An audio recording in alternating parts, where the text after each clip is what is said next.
Are you ready to give these people what they came here for? For the Fitzgibberish? Let's do it.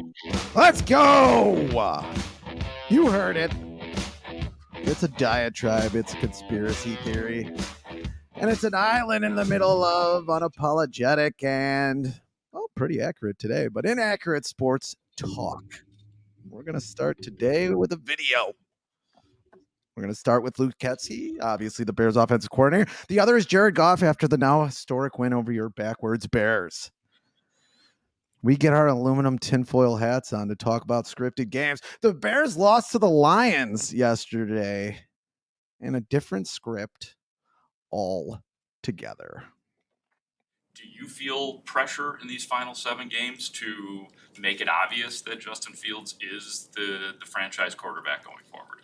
No, I would. I mean, maybe it's fair for them to have to think that way and do that thing, but I think it's from our perspective, it's about us getting better as a unit each and every day. And I think Justin's a big part of us getting better each and every day. And so if he grows and gets better, then we're going to grow. I'd say, yeah, sometime in the last few years is when that kind of, as you grow older as a quarterback, you kind of understand in those scenarios that there is an avenue to win. You may not feel it, you may not know it, but you can find it and you can get there. And new for us, we had to score quickly, before the 2-minute warning, we'd have a good chance.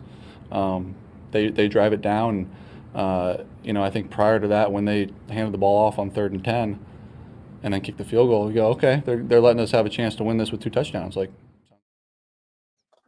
Coach Fitz is back, baby. Giving us a chance with 2 touchdowns.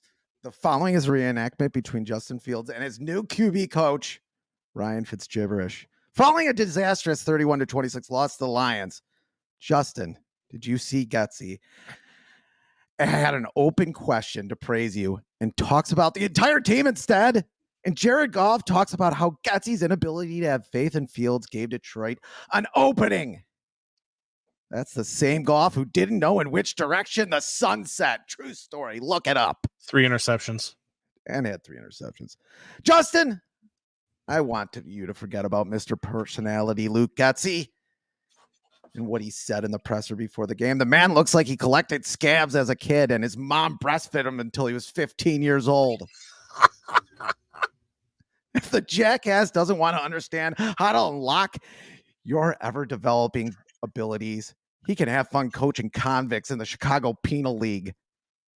We certainly have enough criminals in this state to choose from. When someone doesn't feel the pressure to compliment your game, instead of belittling it, he's either stupid or negligent. And watching this team, he's probably fucking both. He says he wants to see the entire unit develop. What about the most important position in sports? The quarterback. Should we start there, Getsy?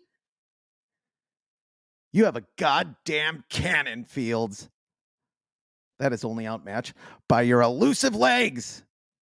And you probably shouldn't use those legs for dancing anymore, even though it was good to see you be happy actually playing in a Bears uniform. Actually, you did dance like Cuba Gooding Jr. and Jerry Maguire without the mounting sexual harassment cases.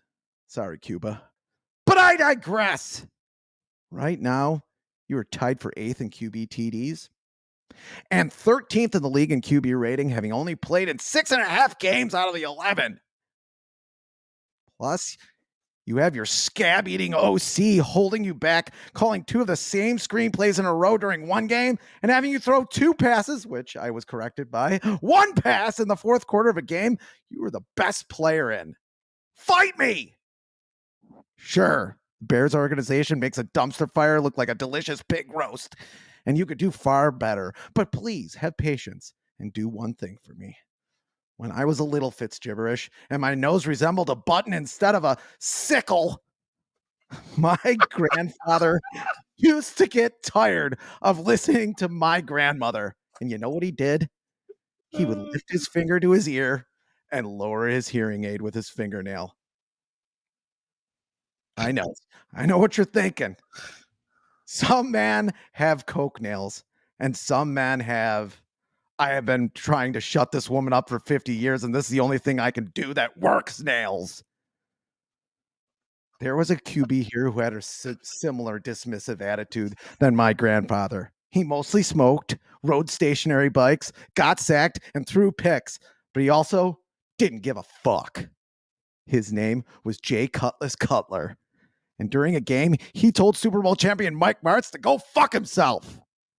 It's time to lower your hearing aid, Justin. Tune out, Getsy, and dance, my friend. Combs. That's Fitzgibberish. We need you in a Bears locker room before every game. Wearing that getup. Wearing that getup. You know what you remind? Oh God.